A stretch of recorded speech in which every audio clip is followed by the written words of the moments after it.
Glórias a Deus, bendito seja o Senhor. Estava me alegrando aqui com o André já, nessa continuidade dessa festa, essa bênção de estarmos juntos, que o Espírito Santo já moveu o André justamente para ler um dos textos que eu vou estar compartilhando com a igreja logo no início. Eu acho isso marca tanto minha vida, né? Nós não somos nada mesmo, mas quando o Senhor confirma que é Ele que está nos guiando, nos traz toda a paz. Oh, aleluia, Senhor. Obrigado que o Senhor confirmou através da boca de um profeta, de um filho teu, que esse texto o Senhor realmente quer que seja proclamado no meio do teu povo nessa noite. Amém, queridos? Eu quero, junto com a igreja, repartir essa palavra como um alerta, como um direcionamento para as nossas vidas, para que o Espírito Santo, com toda a liberdade, Ele possa nos conduzir a toda a verdade, porque é para isso que o Senhor, nosso Senhor, disse que enviaria o Espírito Santo. Vos enviarei o Espírito, o qual vos guiará a toda a verdade. E qual é toda a verdade, irmãos? Para nós, Jesus. Amém? Esquece de tudo, esquece de todos. Pensa numa única coisa agora, numa única pessoa, Jesus. Nossa mente muitas vezes, nessa aflição dessa vida, no tormento, no barulho desse mundo, muitas vezes podemos ficar ou até deixar passar desapercebido a graça tão abundante desse Senhor e Salvador, que já morreu por cada um de nós, cujo nome está acima de todo nome, diante do qual todo joelho se dobrará, e toda língua confessará que Ele é o Senhor. Aleluia. Que bênção, irmãos, termos a convicção no coração e na nossa mente, que Jesus é o nosso Kyrios, o nosso Senhor. Ele é o dono da nossa vida. Por isso, podemos com toda a fé e certeza tomarmos posse da ministração, da palavra, dos louvores, de todo o direcionamento do Espírito que já veio a nós nessa noite, porque o Espírito Santo tem confirmado o amor de Deus sobre cada um de nós. Amém? Quem tem se sentido amado por Deus aqui, levanta a sua mão. Agora eu acho que os irmãos concordam comigo que amor, existem alguns níveis. Não é verdade? O amor é um só. Mas existem níveis de eu viver, de eu demonstrar amor e de eu receber amor. Exemplo. Eu demonstro amor de uma forma.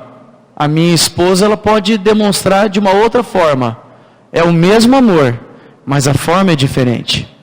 Então, quando eu vou demonstrar de todo amor que tenho e gratidão diante de Deus por ter a minha esposa como minha esposa, ela precisa também entender que eu estou demonstrando esse amor, ela precisa aprender a receber desse amor de Deus através da minha vida. E quando ela vem demonstrar amor para comigo, eu preciso também receber, mas também entender como ela demonstra o amor dela para comigo. E se nós observarmos o amor de Deus para conosco, aí então cai por terra essa diferença, porque o amor dele é o mesmo para com todos. E se o amor de Deus é o mesmo, com a mesma intensidade para com cada um de nós, então o que acontece para vivermos a plenitude desse amor? Depende de cada um. Se eu, Daniel, aprender e buscar viver o amor de Deus, eu vou viver cada vez mais intensamente. Mas a pessoa que está do meu lado, se não se empenhar tanto assim, Deus vai continuar amando com com a mesma intensidade, vai continuar amando com o mesmo direcionamento com que Ele amou a todos. Porque Deus amou o mundo de tal maneira que Ele deu o Seu Filho unigênito, para que todo aquele que nele crê não pereça, mas tenha a vida eterna. O amor do Pai para conosco é o mesmo. Eu preciso entender esse amor. Às vezes posso ficar abatido, às vezes posso entrar em situações de luta, de muita sobrecarga, mas o amor de Deus não mudou. Eu preciso levantar os meus olhos, abrir o meu coração para compreender esse amor, irmãos. Não há maior amor do que esse. Não há maior amor do que esse. Amém? E eu quero repartir com os irmãos a respeito de alguns aspectos da igreja do Senhor. Porque quando nós vivemos igreja, nós estamos vivendo o amor de Deus. E se todos nós reconhecêssemos o amor de Deus da mesma forma, nós não teríamos nenhuma diferença, nem denominações. Creio que os irmãos vão concordar comigo. Por que será que existem tantos nomes, tantas diferenças, tantas denominações por aí? Porque enxergam o amor de Deus de forma diferente. Mas o Senhor está preparando uma igreja, está ataviando uma noiva. Ele vai vir buscar uma noiva. Ele diz que a sua igreja é a menina dos seus olhos. Não tem diferença para o Senhor da sua igreja. Mas nós precisamos nos arrepender e ter o nosso coração quebrantado, o espírito quebrantado, contrito na presença do Senhor, para viver a plenitude desse amor. Viver igreja, irmãos. Viver a eclésia. Viver o propósito eterno de Deus. Viver a plenitude do sacrifício de Cristo por cada um de nós, para que verdadeiramente possamos nos aliançar e estarmos indo para o mesmo alvo, olhando para um único lugar, Jesus Cristo, autor e consumador da nossa fé. Então nós temos alguns aspectos a respeito da igreja. A igreja, o Senhor, Ele instituiu a sua igreja, e Ele colocou para a sua igreja uma missão. Amém? A igreja não é só igreja por si só, ela é igreja pelo Senhor, e automaticamente Ele nos, como que eu posso dizer, nos apontou para uma única missão. Aí já começamos a observar um único ponto, uma única missão. Mas também a igreja do Senhor, ela por si só, humanamente falando, esse ajuntamento de pessoas, ela não consegue realizar a obra que o Senhor a designou para realizar, e não vai alcançar esse objetivo dessa missão. Então o Senhor, Ele colocou, o nosso Senhor, Ele deu unção para a sua igreja. E vou dizer para os irmãos uma coisa muito, muito séria. Às vezes até se brincam por aí, dizendo que uns são, outros não são. Não tem nada a ver isso. O Senhor derramou da sua unção, do seu Espírito Santo, para que a obra do Senhor seja realizada. Todos nós somos separados pelo Senhor para a sua obra. Amém, igreja? Todos nós. O Senhor, toda vez que as nossas crianças, por exemplo, vejam essa liberdade, que coisa mais linda, né? Nós vimos aqui a filhinha da nossa irmã vindo E ela, enquanto ministrava, pegava a criança no colo, como eu já fiz isso com meu filho, como os irmãos fazem. Eu vejo isso já como uma graça especial do Senhor, porque os nossos filhos, do menor até o irmão mais experiente ou com mais idade, todos nós somos chamados para realizar a obra do Senhor. Nós temos essa missão e nós temos a unção do Senhor. Amém? Temos que enxergar o direcionamento do Espírito para a igreja, porque a igreja do Senhor não é nossa. E no aspecto para que possamos sempre buscar a Deus, nunca nos desviarmos da sua presença, o Senhor estabeleceu conosco uma comunicação infalível, na qual o Senhor tem ministrado já a respeito desses assuntos para nós. E essa comunicação que é infalível é a oração. Quando nós chegamos a Deus e nós colocamos nossa vida, nossas perspectivas, nossa família, a igreja do Senhor, diante dele em oração, nós estamos conversando com o Senhor, com o dono, com o Quírios, com o Salvador. E ali nós podemos obedecer o que o nosso Senhor disse. Entra no teu quarto, ora ao teu Pai em secreto, que ali no secreto Ele vai estar ouvindo a tua oração e vai responder a tua oração. Vamos obedecer. Como também Paulo, me coloco de joelhos diante do Pai, o qual toma o nome de toda a família, orando por toda a igreja. Nós estamos conversando com Deus, para que Ele continue derramando da sua unção, para que Ele continue nos mostrando o caminho para realizarmos essa missão que Ele nos deu. Só que eu quero deixar um alerta para os irmãos, porque muitas vezes a confusão a respeito de um aspecto que é até lícito, mas não convém. Lembramos? Todas as coisas me são lícitas, mas nem todas convêm. Eu não posso me deixar ser dominado por nenhuma delas.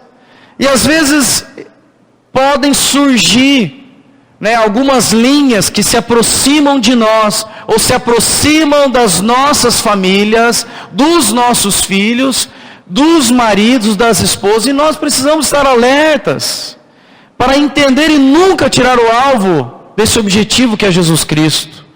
Então, um exemplo, a oração, a liturgia, o fazer as coisas, ele pode até se tornar apenas um ritual, pode se tornar apenas um dever a ser cumprido, mas se não for de coração e não for com entendimento verdadeiro do que e para que é que o Senhor estabeleceu a oração, nós podemos apenas estar cumprindo com o protocolo, porque há poder na oração. A oração do justo pode muito em seus efeitos. Amém? Então, quando nós nos colocamos para orar diante de uma situação ou para com a nossa família, irmãos, nós estamos tomando posse de algo que o nosso Senhor e Salvador nos entregou para que a obra dele seja realizada. É assim que nós temos que enxergar a oração. Nós não podemos enxergar a oração apenas como um ritual. Exemplo, é hora de comer, precisamos orar. É bom orar antes de comer, agradecer a Deus, é muito bom. Mas se não pode se tornar um ritual, só oro antes de comer. Precisamos orar com a nossa família, precisamos orar com os nossos filhos, precisamos orar com as nossas esposas. As esposas precisam orar com os maridos, com os discípulos, os discipuladores, os pastores orando pelas ovelhas. Precisamos orar, tomar posse disso que Deus nos deu, para que o ritualismo não se instale. E parece que até está longe, mas sonda aí o teu coração, como eu fiz comigo. E comecei a pedir perdão para Deus, Porque o ritualismo, irmãos, ele vem com uma certa mentira de segurança. Às vezes fazer as coisas do mesmo jeito, naquela hora, daquela condição, da mesma situação, parece até que estamos cumprindo com o nosso dever. Mas o Senhor, Ele está olhando para o nosso coração. E o Espírito Santo me fez lembrar de uma situação que me arrepiou. Porque existia um homem muito, muito devoto ao Senhor. E estava ali o fariseu na esquina com os seus braços erguidos, orando a Deus, cumprindo ali com a sua obrigação. E ao mesmo tempo o homem que orava a Deus, olhou e falou: porque eu não sou como esse, porque eu oro 3 vezes por dia, eu jejuo, eu dou dízimo, eu dou oferta, eu sou exemplo. Como posso dizer que amo a Deus e não amo ao meu irmão?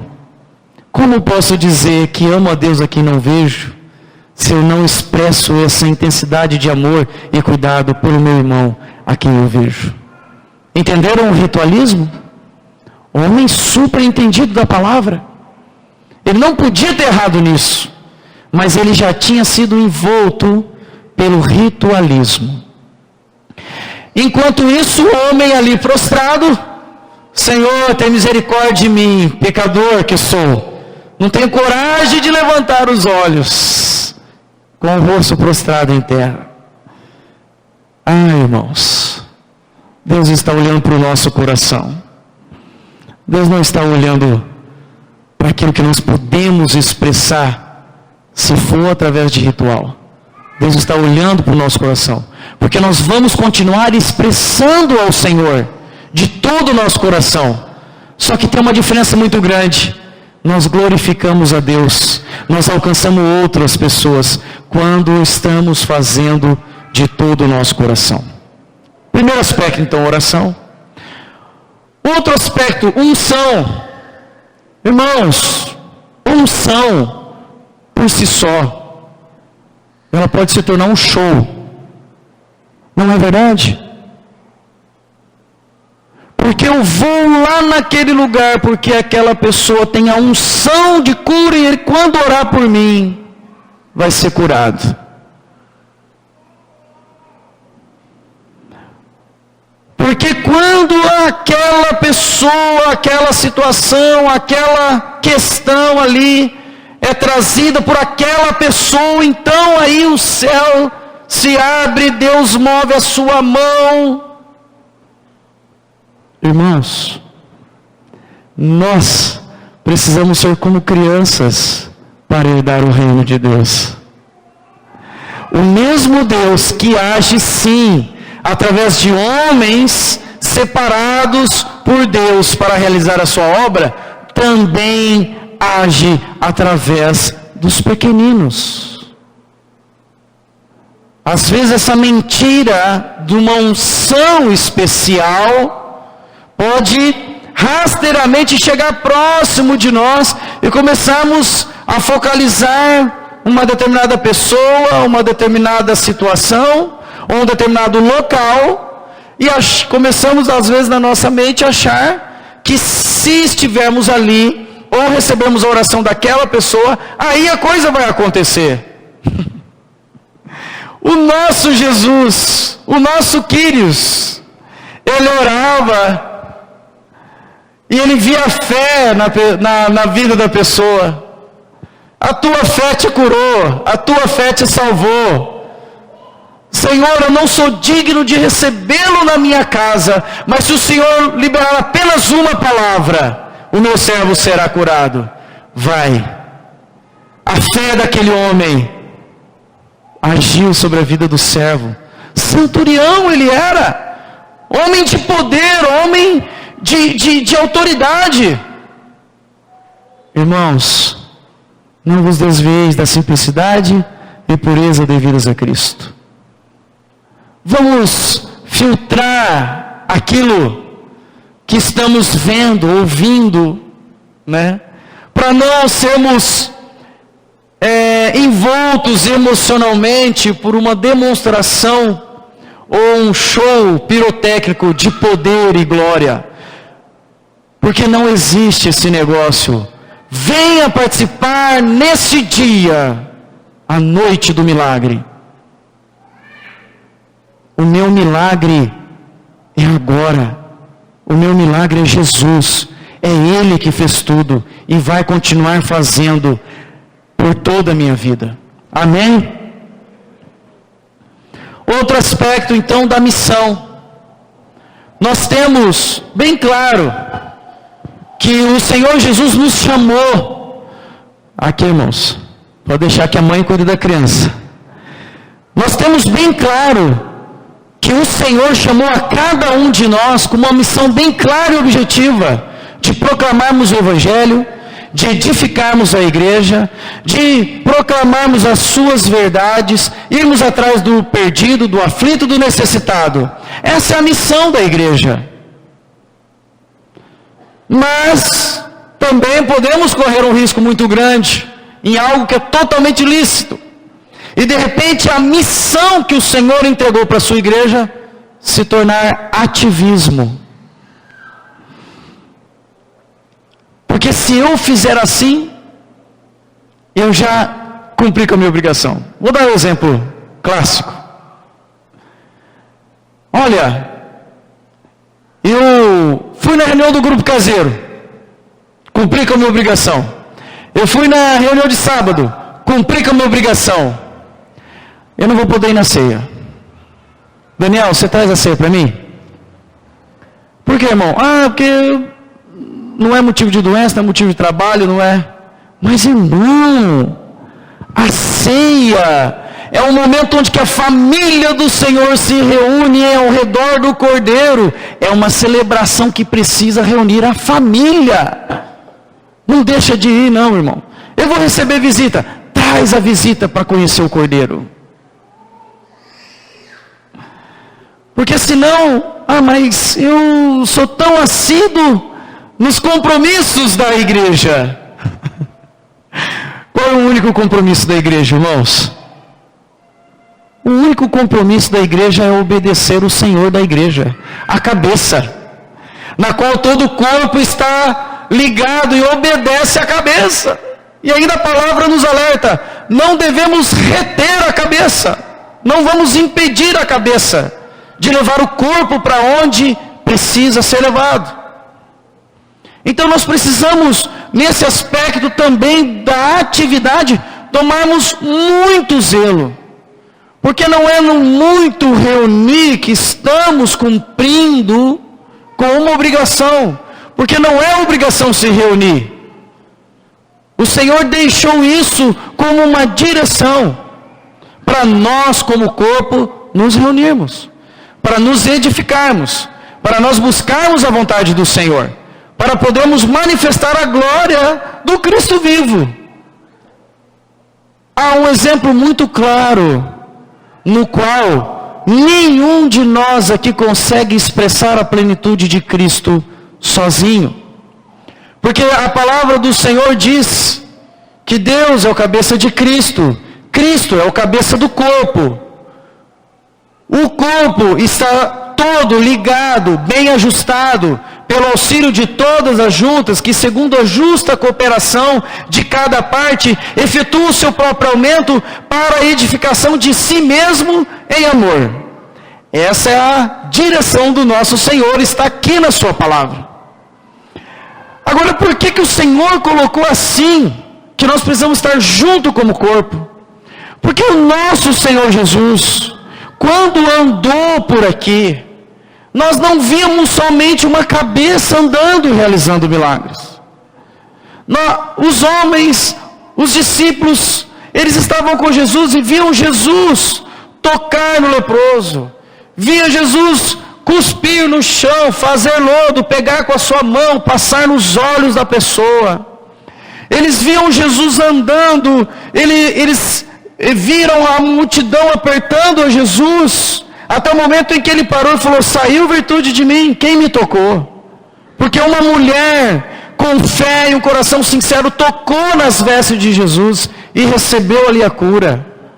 Eles estavam vendo o corpo todo de Cristo realizando a obra. Você está entendendo a tua importância para que a obra do Senhor seja realizada? Cristo é o cabeça, nós somos o corpo. O mundo continua o mesmo nas trevas. E muitas pessoas precisam ver a manifestação desse Cristo vivo através do corpo. Amém, irmãos? Os braços do nosso Senhor Jesus Cristo estão aqui. Os pés do nosso Senhor Jesus Cristo estão aqui. Os olhos do nosso Senhor estão aqui. As mãos para alcançar o necessitado estão aqui. Nós somos a expressão plena de Cristo Jesus. Eu não posso deixar o corpo de Cristo faltando um membro. Não posso. O Senhor já me escolheu antes da fundação do mundo para estar com Ele em unidade no seu corpo. Então eu preciso estar junto com os meus irmãos, em tudo que eu puder, em tudo, com todas as minhas forças, com todo o meu intento, com todo o meu raciocínio, de todo o meu coração, eu preciso dispor da minha vida para essa missão. E assim, de todo o coração, não vai ser ativismo, não dá vontade de ir embora. Da saudade, quando que é a próxima vez que eu vou estar reunido com o corpo de Cristo? Amém? Existem 3 dimensões da igreja, irmãos. Com este foco, com esse entendimento a respeito da oração, da unção e da missão. Existem 3 dimensões na qual eu e você fazemos parte. E eu e você estamos fazendo acontecer. A primeira dimensão é a Deus. Nós somos a noiva de Cristo. Lembram da cruz? Primeira, a Deus. A segunda dimensão da igreja de Cristo é com a igreja. Aos domésticos da fé. A família do Senhor. E o terceiro aspecto dessa dimensão, para que possamos cumprir com essa missão que Deus nos deu, é o mundo. É o reino de Deus que deve ser manifesto aqui na terra. Então vamos lá. Se há 3 aspectos que nós precisamos observar. Primeiro, a igreja diante de Deus. Quem nós somos diante de Deus? E individualmente, quem eu sou diante de Deus? Partimos então para o segundo aspecto. Quem nós somos para a igreja do Senhor? Quem eu sou para a igreja do Senhor? E aí sim podemos pensar e falar do terceiro aspecto. Quem eu sou para o mundo? Quem nós somos para o mundo? Para Deus, somos a noiva dele. Noiva essa que está sendo preparada, ataviada para a volta do Cordeiro. Para os irmãos, nós somos uma única família. Única família de muitos filhos semelhantes a Jesus. E para o mundo, quem nós somos? Nós somos o reino de Deus aqui nessa terra.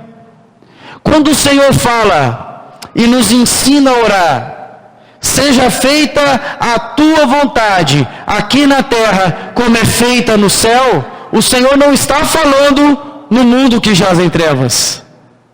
Ele está falando aonde Ele vai agir, que é aqui na sua igreja. É aqui, na eclésia do Senhor. Eu sou igreja do Senhor. Senhor, que seja feita aqui na minha vida, que seja feita aqui na congregação dos santos, a tua vontade, aqui na terra como é feita no céu. Somos um só corpo para que o reino de Deus seja estabelecido e seja muito ampliado aqui nessa terra. Por isso que a palavra nos diz que o mundo vai reconhecer que nós somos verdadeiramente discípulos dele, se nós fizermos o que uns para com os outros? Se nos amarmos. Amém? Eu quero que os irmãos entendam nessa noite que nós estamos sendo muito atacados por muitas mentiras, tentando atrapalhar o projeto de Deus na nossa vida. Mas em todo tempo o nosso intento tem que ser de voltar para aquilo que o Senhor já estabeleceu. Sem muita complicação. Simples assim. Somos o corpo de Cristo. Ele é o nosso cabeça. Ele é o nosso Senhor e Salvador. Nós somos a igreja do Senhor. Nós estamos aqui porque temos uma missão. Ele nos deixou a oração. Ele nos deixou a unção para podermos realizar a sua obra. Nós não precisamos de mais nada, irmãos. Nós só precisamos de uma coisa que Adão não fez no Jardim do Éden: obedecer. E nós falhamos muito nisso. O Senhor nos dá direções claras e objetivas. E muitas vezes a nossa vontade ainda persiste em nos levar a fazer aquilo que o Senhor não quer. Mas fazer do meu jeito, por exemplo. Ah, mas eu acho tão bom assim. E eu acho tão bom assim, e o outro acha tão bom assim. Não tem problema achar, irmãos. Não tem pecado nenhum achar. Vamos ver o que Deus quer que a gente faça. Se está na sua palavra uma direção, e Ele deixou toda a direção clara e objetiva na sua palavra, a única coisa que nós temos que fazer é obedecer. Porque senão caímos na religiosidade. Voltamos para o show, voltamos para o ritualismo, voltamos para o ativismo. E seja bem longe de nós tudo isso que vem contra a verdade do Senhor. Lá em Hebreus, olhando para esse aspecto da igreja, lá em Hebreus no capítulo 12, versículo 1, o que nos diz ali? Portanto, nós também, pois estamos rodeados de tão grande nuvem de testemunhas, deixemos todo o embaraço e o pecado que tão de perto nos rodeia. E que a palavra nos alerta? Corramos com perseverança a carreira que nos está proposta. Por que a palavra nos traz? Corramos com perseverança. Porque podemos ficar parados. Porque podemos ficar atolados, presos em situações que não fazem parte do propósito de Deus. Hebreus 12, 1. Nós já temos, irmãos, uma nuvem de testemunhas, muitas pessoas de olho em nós, precisando enxergar a Cristo Jesus, precisando enxergar o Cristo vivo, o Cristo corporativo, andando nessa terra, sendo sal e luz, fazendo a diferença, abrindo mão de si mesmo, para fazer a vontade do Senhor. Isso é ser igreja, isso é ser eclésia. Eclésia, aqueles que são chamados para fora de si mesmo, chamados para a obediência do Senhor, o ajuntamento de pessoas com um único objetivo, e o nosso objetivo aqui é a glória do nosso Senhor. Não temos outra perspectiva de vida e nem devemos ter. No nosso trabalho, qual é o objetivo principal no nosso trabalho? Que todos reconheçam a nossa honestidade, firmeza e perseverança, crendo no Senhor Jesus.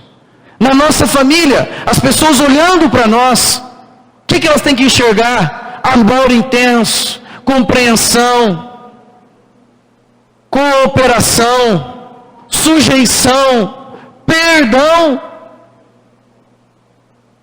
Quando olham para os nossos filhos, o que eles precisam enxergar? O que o mundo precisa enxergar? Filhos instruídos na palavra do Senhor. E algum desses aspectos, eu pergunto para os irmãos, é fácil? Nenhum deles é fácil. É muito difícil, irmãos. Porque a palavra de Deus também diz que o reino do Senhor, ele é alcançado com esforço. Não é apenas crer, se arrepender e batizar e está tudo pronto. Eu criei, me arrependi, me batizei e eu recebi o dom do Espírito Santo, a unção do Senhor, para caminhar agora e enfrentar tudo aquilo que eu preciso enfrentar, todos os dias, e ser mais que vencedor em Cristo Jesus, que já venceu tudo por mim. Lá em 2 Timóteo, falando a respeito desse aspecto do chamado para fora deste mundo, Paulo dizendo a Timóteo, e eu comecei então a observar melhor essa palavra, irmãos. Vocês imaginam quem seria Timóteo? Quem seria Timóteo? Discípulo de Paulo. Patente dele estava boa, currículo estava muito bom. Quem era Paulo? Aquele homem que caiu cego, Deus mudou até seu nome, foi instruído aos pés de Gamaliel, conhecedor de toda a lei e cumpridor dela toda, perseguidor da igreja, e depois agora dando a sua própria vida por amor à igreja. Esse era Paulo. E aí tinha Timóteo, seu discípulo, seu filho amado. E Timóteo, Paulo traz essa palavra para Timóteo. Acompanhe comigo 2 Timóteo 1, a partir do versículo 6. Por esta razão, pois, 2 Timóteo capítulo 1, a partir do versículo 6.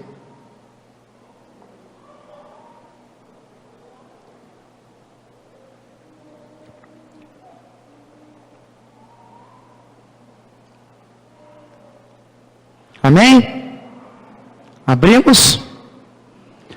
Por esta razão, pois, te admoesto, que reavives o dom de Deus que há em ti, pela imposição das minhas mãos. Irmãos, meus irmãos, eu estou falando com um rapaz aqui, um jovem, Timóteo, de pegada, que foi instruído, que era recebido nos lugares como sendo o próprio Paulo, porque Paulo falou, vocês, é como se fosse eu, vocês recebam ele. E Paulo dá essa admoestação, não é bronca não, irmãos, é demonstração de amor e carinho, e dando um suporte ali para Paulo, um empurrãozinho, falando, querido, me parece que você começou a ficar atolado em algumas coisas. Aí eu comecei a pensar, será que ali talvez o ritualismo, a religiosidade, o ativismo, ele começou a ficar um pouquinho mais lento nessa missão que Deus assim tinha determinado. E Paulo então traz essa palavra simples. Timóteo, querido filho, eu te admoesto, eu te dou um ânimo, eu te dou um leve tapinha assim, para você acordar, um empurrãozinho, para que reavives o dom de Deus que há em ti. Senhor, todos os que creram, se arrependeram e foram batizados, receberam o dom de Deus. Mas nem todos estão reavivados no dom de Deus. E Paulo, observando isso, ele deixa bem claro, Timóteo, você já tem, e a decisão é tua mesmo. Ele coloca assim, eu vou revivar o dom em ti. Não é isso que Paulo fala. Ele fala, reavives o dom que há em ti, pela imposição das minhas mãos. Porque Deus não nos tem dado espírito de covardia. Paulo, deixa eu pedir um auxílio aqui para o Léo. Vem aqui, Léo, por favor. Apesar que ele está mais para Paulo e eu para Timóteo. Mas vamos aqui. Paulo, olhando para Timóteo, filho, reaviva o dom que dá em ti. Porque Deus já te deu, pela imposição das minhas mãos. E vem junto comigo, porque o Senhor não nos chamou, não nos deu espírito de covardia. Pode sentar. Não é uma situação assim, irmão, você está abatido, vem aqui que eu vou orar com você para que o Senhor te reavive e você fique assim tão bom quanto eu sou. Não, isso não é ser igreja. Dar suporte um ao outro, a justa cooperação de cada parte, é o que Paulo, sendo discipulador ali, mestre de Timóteo, ele fala, eu estou aqui com você, para que você seja reavivado nos dons do Espírito, e eu e você, juntos, olhemos e voltemos para a missão. Amém, irmãos? Nós temos isso conosco. Não é só o pastor, não é só o irmão, o líder do grupo, não é isso. O Espírito Santo que ressuscitou Jesus dentre os mortos é o mesmo Espírito que está em ti, meu irmão. E a qualquer momento você pode e deve fazer isso. Vamos lá, meu irmão, porque o Senhor não nos deu nenhum espírito de covardia. Não nos tem dado o espírito de covardia. Mas, qual é o espírito que Deus nos deu? De poder, de amor e de moderação. Por isso que Paulo abraçou Timóteo, amando Timóteo, sendo moderado com Timóteo. E ao mesmo tempo com o poder de Deus na vida dele, instruindo, direcionando, abençoando, admoestando Timóteo. E aí, pensando bem, olha o que Paulo continua falando para Timóteo, irmãos. Você acha que Timóteo ali não estava como muitas vezes eu e você estamos? Continuemos lendo, versículo 8. Não te envergonhes, portanto, do testemunho do nosso Senhor, nem do seu encarcerado, que sou eu. Pelo contrário, participa comigo dos sofrimentos a favor do Evangelho, segundo o poder de Deus. Que palavra é essa? Timóteo, você conhece, você vê, você participa, mas Timóteo, não fica com vergonha do Evangelho, Timóteo. E outra coisa, estão falando que esse Evangelho não é tão poderoso porque eu estou preso. Não se abate por isso não, Timóteo. Seja reavivado, sem ter nenhum espírito de covardia, mas que você vá com essa intrepidez do Espírito Santo. E antes de qualquer coisa, Timóteo, antes de tudo isso que você está ouvindo, porque eu estou apanhando, porque eu estou preso, porque agora vai acontecer com você também, não se preocupa com isso. Antes eu te faço um convite. Participa comigo. Estamos prontos, irmãos? Estamos prontos para aceitar um convite desse? Participa comigo dos sofrimentos a favor do Evangelho, segundo o poder de Deus. Timóteo, como se eu visse Paulo, vendo Paulo falar com Timóteo. Timóteo, o valor de viver para o reino de Deus e passar por provação ou por qualquer que outra situação é muito maior do que qualquer benefício desse mundo, do que qualquer proposta desse mundo, do que qualquer religiosidade, qualquer tipo de show, qualquer tipo de ativismo. Timóteo, meu filho, participa comigo dos sofrimentos. Vamos olhar para essa missão que Deus nos deu, porque o nosso tesouro está sendo guardado lá no céu. A nossa coroa já está preparada. Paulo, com toda essa visão do reino, e não é à toa, irmãos, Deus o fez enxergar. Não tem como. Uma vez que enxergamos o dom da vida, não tem como falarmos que não enxergamos. Mas o mundo tenta a qualquer custo nos desanimar e nos enrolar com tantas preocupações, com tantas situações, fazendo com que nós não deixemos o reino, mas também não andemos de acordo com aquilo que o Senhor preparou. Versículo 9, finalzinho do 8. Segundo o poder de Deus, que nos salvou e nos chamou com santa vocação, não segundo as nossas obras, mas conforme a sua própria determinação e graça, que nos foi dada em Cristo Jesus antes dos tempos eternos. Esse presente, queridos, nós recebemos antes de todas as coisas. Deus nos deu esse presente de sermos eleitos família de Deus. Não podemos trocar isso por nada nesse mundo, por nenhum conforto, por nenhuma proposta mundana, por nada. Conforto que eu falo, irmãos, é conforto que nos afasta do reino. Por favor, continuo repetindo, nós não pregamos a mediocridade aqui, a pobreza, nada disso. Eu só estou falando das coisas que estão ao nosso redor, tentando atrapalhar o agir de Deus na nossa vida. Até porque, se nós falarmos de bens, não há pecado nenhum no bem ou no dinheiro, mas o amor ao dinheiro há. Como sabemos, o dinheiro é um excelente servo, mas é um péssimo senhor.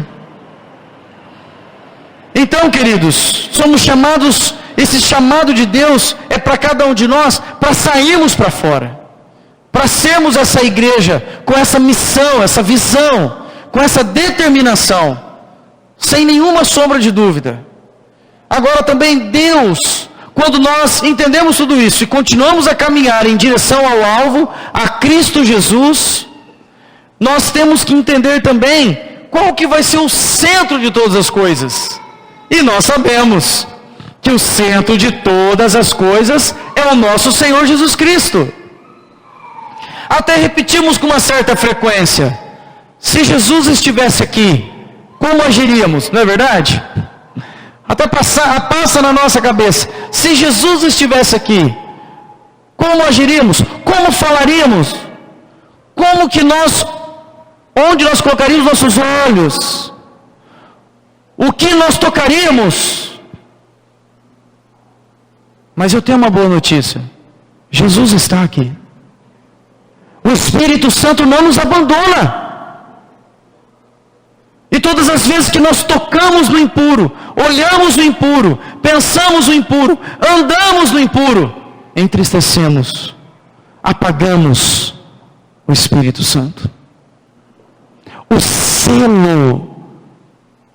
selo da nossa salvação. Misericórdia. Olha que perigo nós estamos correndo todos os dias, irmãos, de cairmos na mesmice e deixarmos que o Espírito Santo que habita em nós pelo batismo seja apagado e impedido de nos levar a toda a verdade. Lá em Romanos 11:33, ó profundidade das riquezas, tanto da sabedoria como da ciência de Deus, quão insondáveis são os teus juízos, e quão inescrutáveis os seus caminhos. Pois quem jamais conheceu a mente do Senhor? Ou quem se fez seu conselheiro? Ou quem lhe deu primeiro a ele, para que lhe seja recompensado? Porque dele, e para ele, e por meio dele, são todas as coisas. Glória, pois, a ele eternamente. Amém. Amém? Todas as coisas, irmãos. Como eu tenho que pedir perdão para Deus? Precisamos ser sinceros conosco mesmo. Porque o que o mundo prega, o evangelho que o mundo prega, é justamente um evangelho de estagnação.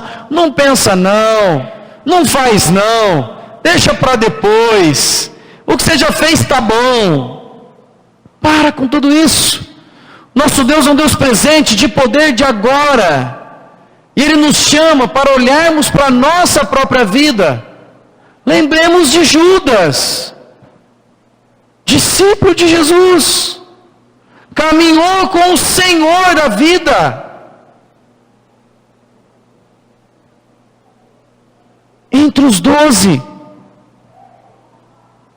viu os milagres, ouviu a palavra da salvação, tocou no verbo da vida e caiu.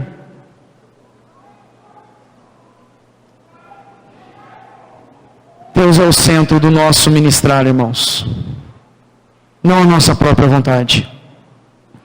Se Jesus não for o centro da ministração, a minha vida deve ser uma ministração diante dos homens, diante da minha família, diante do Senhor.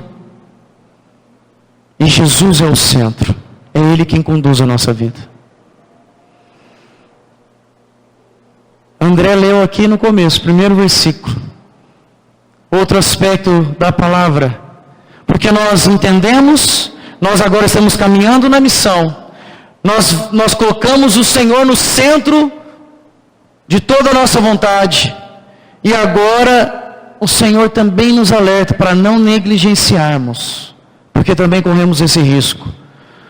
Lá em 2 Crônicas, no capítulo 29, versículo 11, o rei Ezequias fez um bocado de coisa errada.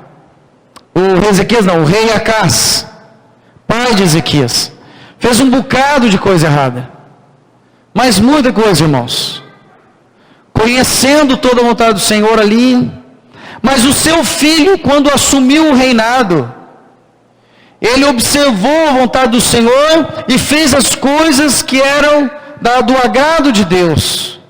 E ele começou então a restaurar, a abrir o templo, abriu as portas, a limpar, e chamou ali então os homens responsáveis por toda a administração, os levitas ali, os sacerdotes, e disse ali em 2 Crônicas 29, olha a colocação de Ezequias: filhos meus.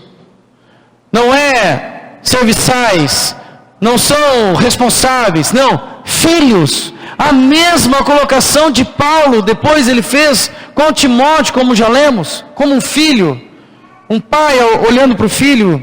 E aqui Ezequias: filhos meus, não sejais negligentes, pois o Senhor vos escolheu para estardes diante dele, para o servirdes. Servir o Senhor, irmãos, quão precioso é nós temos a oportunidade todos os dias de servir a Deus. Não podemos nos aquietar, não podemos achar que isso ficou comum. Porque o Senhor nos dá fôlego de vida todos os dias, Ele renova em nós as suas misericórdias com o objetivo de nós servirmos a Ele. E talvez como eu, se não todos, a grande maioria, deve se ver muitas vezes durante o dia, lotado, atropelado, com tantas situações, e fala: meu Deus, será que é para isso mesmo que eu nasci? Para correr atrás de tanta coisa, e ainda a Bíblia fala que tudo isso é canseiro e enfado. O Senhor nos chama para servir, para o nosso olhar estar no Senhor e servir Ele de todo o nosso coração. Por isso vamos aproveitar todas as oportunidades. Qual o trabalho que Deus te deu? Para você servir a Deus lá. Qual a família que Deus te deu? É para você servir a Deus lá. Quais são os filhos que Deus te deu? É para você servi-los. Qual é o seu pai e sua mãe? É para você honrar e servi-los. Qual é a igreja que Deus trouxe você para congregar? É para servir os irmãos. O Senhor nos deu esse encargo. Servir a Deus, como é precioso isso. Como é bom isso. Como é agradável. Também o texto de Hebreus 2:3. Como escaparemos nós, se nós nos descuidarmos ou negligenciarmos tão grande salvação, a qual, tendo sido anunciada inicialmente pelo Senhor, foi-nos depois confirmada pelos que a ouviram. Corremos o risco de negligenciar as coisas do Senhor. Misericórdia, Deus. Não nos permita ser negligentes, faltosos, morosos com o seu reino, com aquilo que o Senhor tem colocado na nossa mão. Mas antes, como ramos ligados à videira, venha nos podar, nos poda mesmo, Senhor, para que possamos dar fruto e mais fruto ainda, e que o nosso fruto permaneça. Porque todo o nosso trabalho no Senhor não é em vão, irmãos. Mas todo trabalho nesse mundo é canseiro e enfado. E a última condição, Deus nos chama para uma vida de comunhão e intimidade. Deus não só nos aponta o que fazer, não nos dá ordem para cumprir, não fica só de olho para ver quem está pecando, quem não está pecando. O Deus que nós servimos não é esse. É um Deus presente, que não nos abandona. E quando nós lemos João no capítulo 15, a partir do versículo 14, olha que graça, que amor nessa palavra para cada um de nós. João 15, 14. Vós sois meus amigos, se fazeis o que eu vos mando. Já não vos chamo servos, porque o servo não sabe o que faz o seu senhor, mas tenho-vos chamado amigos, porque tudo quanto ouvi de meu Pai, vos tenho dado a conhecer. Não fostes vós que me escolhestes a mim, pelo contrário, eu vos escolhi a vós outros, e vos designeis, para que vades e deis fruto, e o vosso fruto permaneça, a fim de que tudo quanto pedirdes ao Pai em meu nome, Ele vô-lo conceda. Isso vos mando, que vos ameis uns aos outros.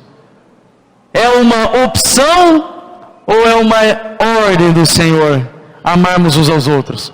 Ordem. É uma direção clara e objetiva de como a igreja do Senhor deve viver. A comunhão. Eu não sirvo a um Deus apenas de ordem e obediência, ordem e obediência. Eu sirvo a um amigo. Como nos achegamos diante de Deus? Precisamos achegar diante de Deus com todo temor e reverência. Mas Ele é meu amigo. É meu. É teu amigo. As amizades do mundo não passam nem perto dessa amizade. Nem perto, irmãos. Não podemos trocar a amizade do nosso Senhor e Salvador por nenhuma outra amizade. Não podemos nos associar em amizade com as coisas desse mundo, com as ofertas desse mundo, com as palavras desse mundo, com o agir desse mundo. Essas amizades não têm nada a ver com Deus. A única amizade que tem a ver com Deus é Jesus Cristo. Ele é o nosso único e verdadeiro amigo. Se eu reconheço a Jesus nesse nível de amizade, eu me achego a Ele nesse nível. Eu não tenho vergonha, eu não tenho limites, eu não tenho tempo, ou melhor, não tenho falta de tempo para estar com meu amigo, porque eu amo estar com meu amigo. Muitas vezes, no meu pensamento, quero chegar diante de Deus e pedir para reclinar a minha cabeça no peito do meu amigo, como aquele discípulo que ele amava fazia. É isso que nós ansiamos? É nisso que nós estamos investindo nosso tempo? É essa a perspectiva da nossa vida? Perspectiva essa que tem que estar acima até do nosso casamento, dos nossos filhos. A intimidade com o meu Senhor, intimidade essa que vai me levar a amar a minha esposa, vai me levar a amar os meus filhos, vai me levar a amar os meus irmãos, vai me levar a amar os perdidos. Por isso da igreja, com Deus, com os irmãos e com o mundo. Como que eu vou amar o mundo se eu não tenho desejo ardente de estar com o meu amigo? Aonde estamos investindo o nosso tempo? Quais são as amizades que têm feito parte da nossa vida? Nada disso nos impede de termos colegas, mas não amigos nesse mundo. Nada disso nos impede de termos relacionamentos de trabalho, de proximidade com N pessoas, até para que elas enxerguem em nós o verdadeiro Senhor e Salvador. Mas nada disso pode substituir um espacinho que seja do meu amigo, o meu Senhor e Salvador, o meu Jesus, o Deus a quem eu amo e sirvo, o Senhor a quem eu devoto a minha vida, o meu tempo, a minha família, o meu dinheiro, o meu trabalho, os meus bens. Essa é a razão de sermos igreja. Foi para isso que o Senhor instituiu a sua igreja. Por isso que somos chamados sua noiva. Por isso que estamos alertas e precisamos estar alertas, cheios do óleo santo Espírito de Deus, com as lâmpadas acesas, para esperar a chegada do Cordeiro. Quando respondemos ao chamado que recebemos, estamos obedecendo a Deus, que nos escolheu antes da fundação do mundo, e Ele nos faz esse chamado. Chama-nos para servi-lo. Amém, igreja? Eis-me aqui, Senhor. Envia-me a mim. Precisamos ter coragem para fazer isso. Porque o Senhor nos envia, irmãos.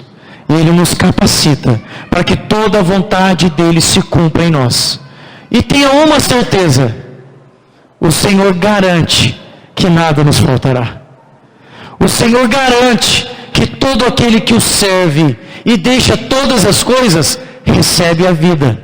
Mas todo aquele que quer guardar a sua vida aqui, vai perdê-la. Então eu prefiro estar garantido no Senhor e perder a minha vida agora, para que eu ganhe a vida eterna no Senhor.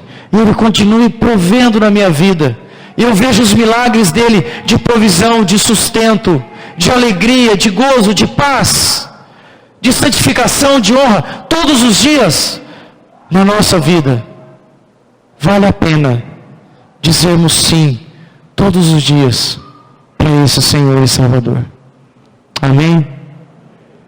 Vamos orar, irmãos.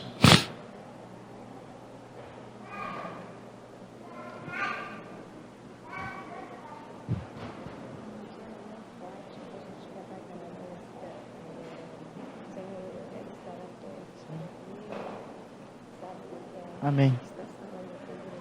Amém. Amém, queridos. Chamar os irmãos aqui do louvor. Senhor, eu quero estar atento para ouvir o que estás falando para a tua igreja. O Senhor nos deu essa direção aqui. E é a nossa oração.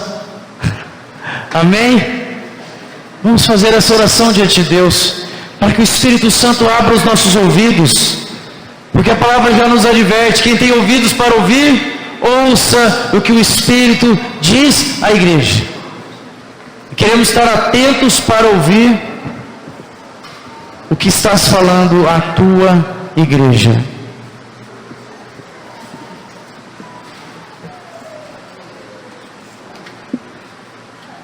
Aleluia, Jesus. Aleluia, Jesus. Te louvamos nessa noite, Senhor. Guarda teu povo, guarda a tua igreja, os seus filhos aqui reunidos nessa noite, Senhor. para que a tua vontade se cumpra, Senhor, e continue se cumprindo em nossas vidas, a plenitude do teu querer, da tua vontade, o estabelecer do teu reino, Senhor, da tua justiça, santificação, honra devida ao teu nome, Senhor. Aleluia a ti, Jesus. Que nós, como filhos, possamos honrar a ti, Senhor. Tu que nos elegeste antes da fundação do mundo, para estarmos diante de ti, Senhor, santos, irrepreensíveis, Senhor Jesus. Leva-nos à tua vontade. Faz a cada um de nós aqui, Senhor, como um vaso. Ministramos esse cântico nessa noite ainda. Quebra aquilo que deve ser quebrado, faça de novo. Como um vaso, como barro nas tuas mãos, que tu venhas moldar as nossas vidas e possamos, ó Deus, olhar para ti firmemente, Jesus, autor e consumador da nossa fé. Aleluias. Aleluia, Senhor. Aleluias.